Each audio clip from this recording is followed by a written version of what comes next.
Hi there, how are you? I hope everybody is staying safe and healthy. I'm talking today about probably it's kind of like my Super Bowl that happens twice a year, the day that I get to move the winter clothes out and the spring summer clothes in. It is super hot. It's summer hot right now in Los Angeles today, 90 something. So I'm very excited to run through some of the fabrics that are, the easy clues as to what you might put away for the appropriateness of spring and summer. So we have obviously woolens, right? Anything that's made out of wool is gonna feel too heavy. I mean, it's quite intuitive. Anything that you feel you would look at and sort of be absolutely repelled to wear on a hot day, that's the stuff you're gonna wanna put away for now. So we've got wools, right? We've got velvet. That's definitely gonna feel too heavy and wintry, especially in a darker color like this too.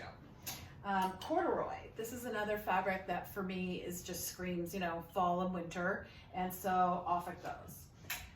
Next we have fur, be it fake like this or real. You'll want to be putting that away now. And next up is leather, and further to the fur thing, whether it's, if you have real leather and real fur, it's important to recognize that these are real skins, right? And so they need the ability to breathe when they're in storage. So you would not put a plastic, dry cleaning bag over this, for example, or a plastic garment bag over. You want to put a cloth, or better yet, just leave it to breathe on its own. These things really need some access to air. If it's all wrapped up in plastic, it's not going to be good for the longevity of the garment. So leather's going to go away for now. The next thing, any kind of a puffer or heavy outerwear, that can all go until next fall. Flannel, of course, that's going to go bye-bye for now. And our weather does change occasionally here. We might go cold again, but knowing where everything is means that you can just be really surgical about, what, today it's colder than I thought it was going to be. I'm going to run in and grab that flannel to layer, and now you know where everything is, right? So it makes things that much easier, because as you're doing this kind of, seasonal thing, you're taking stock in your mind, whether you know it or not. Sweat clothes. I know everybody's been living in sweat clothes. This one happens to be really chunky. If you have one that's a lighter weight, that might be a better one to keep out for cooler nights, which are still going to happen, I'm sure. But this one's nice and chunky, and so I think even just looking at it, I'm going to be a little bit overheating just by taking it in. Other categories to think about. Skirts, I have woolen things like this, obviously quite businessy, or even if I had a culotte in a wool, I would look now for things like the linens, the more diaphanous skirt, flowy skirts, and the same will go across all the categories of dress. So if you're looking at your dresses, your pajamas, obviously sweaters are going to go away for now. Maybe you keep the cotton sweaters out, but the wool stuff, or the blends, they're gonna go away. Acrylic, that kind of thing, is just gonna be way too hot. So the last category, really, well, I even look at pajamas myself. Flannel, again, gonna go away. It's really about the fabrication more than the item per se.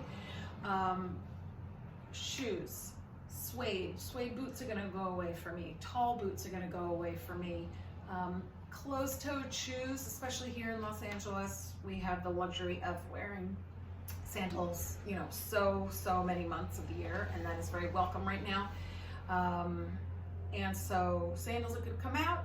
I put all of my shoes that are off-season into uniform boxes that are great for stacking. I don't get a box for every pair of shoes that I own. I don't have the space for that, nor do I think it's necessary. What I want is the ability to see front and center whatever I need right now. So when I take out my spring and summer shoes, they're there, they're visible for me to see clear, and winter stuff is protected, put away, and tucked away and stacked. It's important to remember, again, for anything like a blazer, clothes, cashmere, anything like that, that these natural fabrics are what the moths are really attracted to. And especially now, since everyone doesn't, have access to their dry cleaner, it's important to put away things clean. That is something that I firmly uphold all the time with clients. And in this moment, it's difficult to do that. So what I suggest you do is try to air out things before you do put them away. And then if you don't have a secondary closet in which to close stuff off, just prioritize the things, again, that are for the current season and your current needs, and tuck this wintry stuff towards the back. I think that's the most useful and efficient use of your time when you're getting dressed in the morning. So I hope some of this stuff is helpful. If you have any questions, as ever, feel free to DM me or put questions below. And happy summer.